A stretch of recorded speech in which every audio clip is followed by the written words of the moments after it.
میں صرف جنت الفردوس والوں کا سفر بتاتا ہوں۔ وہ ایک اڑان بھرے گا اور ایک جگہ وہ اترے گا، وہ فرشتے اس کو اتاریں گے، سامنے چاندی کا محل ہوگا اور اس میں حسین جنت کی حوریں ہوں گی کہ جن کو دیکھیں گے تو ان کو اپنا آپ ہی بھول جائے گا، تو جلدی سے نیچے اترے گا تو اس کو پکڑ لیں گے۔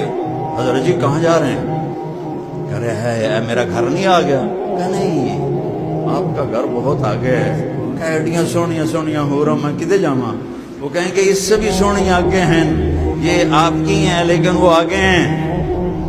وہ پھر دوبارہ اڑان بھرے گا اور اوپر جا کر ایک سونے کا محل ہوگا جس کی حوریں ان نیچے والے چاندی کے محل سے زیادہ حسین ہوں گی۔ وہ پھر چھلانگ لگانے لگے گا، بندہ کالا جو آیا وہ پھر اس کو پکڑ لیں گے۔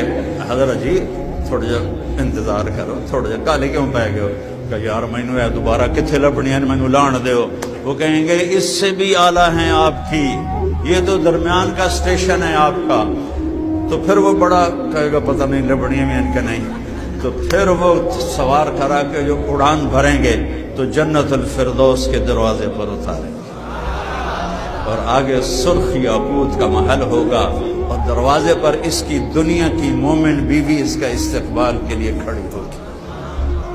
یہ دونوں آپس میں معانقہ کریں گے تو وہ کہے گی انت حبی و انا حبک، آپ میرے محبوب ہیں میں آپ کی محبوبہ ہوں۔ انا راضیہ فلا اسقط، انا الخالدہ فلا اموت ابدا، اب مجھے موت نہیں آئے گی، میں آپ کو چھوڑ کے کبھی نہیں جاؤں گا، نہ آپ کو موت آئے گی، آپ بھی مجھے چھوڑ کے کبھی نہیں آئے گی۔ انا الراضیہ فلا اسقط ابدا، اب میری آپ کی کبھی لڑائی نہیں ہوگی، نہ آپ مجھ سے لڑیں گے نہ میں آپ سے لڑوں گی، ہمیشہ خوشیوں کی زندگی ہوگی۔ اور وہ دونوں میاں بیوی اندر داخل ہوں گے اور اس محل کی جو چھت ہوگی نا اللہ کا عرش ہوگا۔